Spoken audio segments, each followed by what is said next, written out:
आइए दोस्तों, digital public school के यूट्यूब चैनल में आप लोगों का स्वागत है। माई सेल्फ JR साहू, और आज मैं आप लोगों के बीच में आया हूँ चुंबकत्व एवं भू चुंबकत्व को लेकर। और ये इंट्रेंस एग्जाम में भी पूछा जा सकता है और क्लास 10 में भी है। ठीक है, तो इस प्रकार से हम आज पढ़ते हैं चुंबकत्व एवं भू चुंबकत्व। ठीक है, तो चुंबक के प्रकार। ठीक है, सबसे पहले क्या पढ़ते हैं? चुंबक के प्रकार। एक होता है चुंबकीय प्राकृतिक चुंबक और दूसरा होता है कृत्रिम चुंबक। तो प्राकृतिक चुंबक क्या है? ठीक है, तो एशिया माइनर के मैग्नीशिया नामक स्थान पर गहरे भूरे रंग की एक धातु पाई जाती है।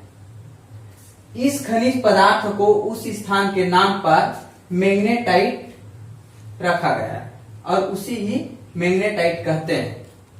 एक बार फिर से, एशिया माइनर के मैग्नीशिया नामक एक स्थान पर गहरे भूरे रंग की एक धातु पाई जाती है।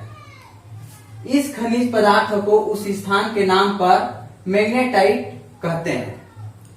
अब हम देखते हैं चुंबक के गुण। तो चुंबक के दो गुण होता है, पहला होता है आकर्षण गुण और दूसरा होता है दैशिक गुण। आकर्षण गुण क्या होता है? जब इस धातु को लोहे के बुरादे के पास लाते हैं तो बुरादे के कण इसे खींचकर चिपक जाते हैं। और आकर्षण गुण क्या हुआ कि अगर हम किसी लोहे के धातु के बुरादे के पास अगर चुंबकत्व को ले जाते हैं तो उसको अपनी ओर आकर्षित कर देता है। ठीक है, ये क्या हुआ? आकर्षण गुण हुआ। अब क्या होता है? दैशिक गुण। दैशिक गुण वह होता है जो दिशा का ज्ञान लगाता है, जो दिशा का पता लगाता है। अगर हम इसको उस मैग्नेटाइट को अगर हम किसी पतले धागे से बांध देते हैं, जब इस धातु के टुकड़े को पतले सुदृढ़ धागे से बांधकर स्वतंत्रता पूर्वक लटका देते हैं तो यह टुकड़ा हमेशा निश्चित दिशा में ठहरता है या खड़ा होता है। एक निश्चित दिशा में क्या होता है? खड़ा होता है। अगर हम किसी पतले धागे से उस लोहे को चुंबकत्व को अगर बांध देते हैं और स्वतंत्रता पूर्वक लटका देने पर और लटकाने के बाद उसको छोड़ देते हैं तो जब वो लटके तब वो एक निश्चित दिशा में खड़ा होगा। तो वह दिशा है नॉर्थ एंड साउथ, उत्तर दक्षिण दिशा। और इसका उपयोग इतना ही नहीं लटका के देखने पर ही किया जाए, ऐसा नहीं है। इसका उपयोग दिशा के ज्ञान के लिए किया जाता है। अगर समुद्र में यात्रा के दौरान दिशा का ज्ञान पता करने के लिए चुंबकत्व का प्रयोग करते हैं, जो दिशा का ज्ञान लगाता है कि हम कौन सी दिशा में जा रहे हैं। तो इस प्रकार से हुआ दैशिक गुण और आकर्षण गुण। तो आपके सामने है चुंबक के प्रकार दो है, एक है प्राकृतिक चुंबक और दूसरा है कृत्रिम चुंबक। और चुंबक के गुण बोला जाए तो आकर्षण गुण और दैशिक गुण। आकर्षण गुण वह है जो लौह पदार्थ को अपनी ओर आकर्षित करता है। दैशिक गुण वह है अगर चुंबकत्व को स्वतंत्रता पूर्वक लटकाने पर वह हमेशा उत्तर दक्षिण दिशा में ठहरे तो उसको दैशिक गुण बोला जाता है। अब दैशिक गुण के चलते नाविक के द्वारा समुद्र में यात्रा करने के दौरान दिशा का ज्ञान करने के लिए, दिशा को इंगित करने के लिए चुंबकत्व का प्रयोग करते हैं। अब आते हैं कृत्रिम चुंबक। तो कृत्रिम चुंबक क्या है? नाम से स्पष्ट है। प्राकृतिक क्या है और कृत्रिम क्या है? सभी चीज में प्राकृतिक और कृत्रिम होता है। सभी में प्राकृतिक और कृत्रिम होता है। तो कृत्रिम क्या चुंबक है? ठीक है, कृत्रिम चुंबकत्व।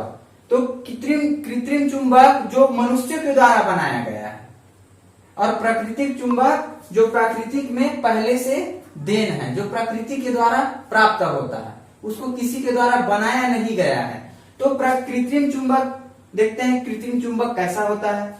आकार में सुडौल होता है, इनकी आकर्षण शक्ति अधिक नहीं होती है, किसी दूसरे धातु से चुंबक बनाया जाता है। तो कृत्रिम चुंबक उसको बोला जाएगा, किसी दूसरे धातु से चुंबक बनाया जाएगा, उसको क्या बोला जाएगा? कृत्रिम चुंबक बोला जाएगा। क्या बोला जाएगा? कृत्रिम चुंबक बोला जाएगा। किसको? कि किसी अन्य धातु से बनाया जाएगा, उसको कृत्रिम चुंबक बोला जाएगा, जिसे कृत्रिम चुंबक कहते हैं। किसको? किसी दूसरे धातु से चुंबक बनाया जाता है जिसे कृत्रिम चुंबक कहते हैं। अब कृत्रिम चुंबक के प्रकार लंब चुंबक, नाल चुंबक और चुंबकीय सुई इस प्रकार से प्रयोग करते हैं। तो लंब चुंबक क्या है? लंब चुंबक आयताकार, लंबे, चपटे और ठोस होते हैं। लंब चुंबक क्या है? यह लंब चुंबक आयताकार, लंबे, चपटे और ठोस होते हैं। धातु है तो ठोस होगा ही होगा, ठीक है। यहाँ पर नाल चुंबक, नाल चुंबक क्या है? नाल देखे हैं, नाल का प्रयोग किसमें किया जाता है? नाल क्या होता है? तो नाल वह होता है जो पशुओं को अधिक दूरी तक तय करने के लिए उनके खुरी में नीचे तरफ लगा दिया जाता है, लोहे का बना के, छल्ला टाइप का, ठीक। तो ये होता है। तो नाल चुंबक यू आकार के होता है। अंग्रेजी के अक्षर यू के आकार के होते हैं और दोनों ऊपरी सिरा आपस में हल्का से जुड़े हुए होते हैं, उसको बोला जाता है नाल चुंबक। अब बोलते हैं चुंबकीय सुई। चुंबकीय सुई जो आप प्रैक्टिकल में करते हैं, छोटे से डिब्बा के अंदर रहता है, बड़ा से डिब्बा के अंदर भी रहता है। तो चुंबकीय सुई यह पतली और छोटी से सुई के रूप में होती है और इसके सुई के सिरे नुकीले और बीच के भाग चपला होता है। बीच में चूल पर टिकी होती है। चूल का मतलब एक छोटी सी कील लगा होता है, उसमें वो सुई क्या होता है? टिका रहता है। और उसको अगर हम स्वतंत्रता पूर्वक, अगर वह स्वतंत्र होने पर, अगर वो डिब्बी के अंदर में है तो स्वतंत्र होने पर वो हमेशा नॉर्थ एंड साउथ में खड़ा होगा। तो इस चुंबकीय सुई से हमें दिशा का ज्ञान पता चलता है और क्या बोलते हैं, नॉर्थ एंड साउथ हमेशा उत्तर दक्षिण दिशा में ठहरता है। तो इस प्रकार से कृत्रिम चुंबक हुआ। कृत्रिम चुंबक को किसी दूसरे लौह पदार्थ से बनाया जाता है। कृत्रिम चुंबक लंब चुंबक, नाल चुंबक, चुंबकीय सुई। तो चुंबकीय सुई का प्रयोग हमेशा हम प्रायोगिक के तौर पे करते हैं उसका प्रयोग। और चुंबकीय सुई पतली और छोटी से सुई लगा हुआ होता है। सुई के दोनों सिरे नुकीला होते हैं, बीच के भाग चपटा होता है और बीच में एक छोटी सी पिन चपला में वो टिका हुआ होता है, चूल में वो टिकी हुई होती है। अगर वह स्वतंत्र हो जाए तो हमेशा उत्तर दक्षिण दिशा में ठहरता है। तो यह हुआ कृत्रिम, प्राकृतिक चुंबक और कृत्रिम चुंबक। आगे हम अपने टॉपिक में आप लोगों को पढ़ाएंगे कि कृत्रिम चुंबक कितने प्रकार से बनाए जाते हैं और कैसे बनाए जाते हैं।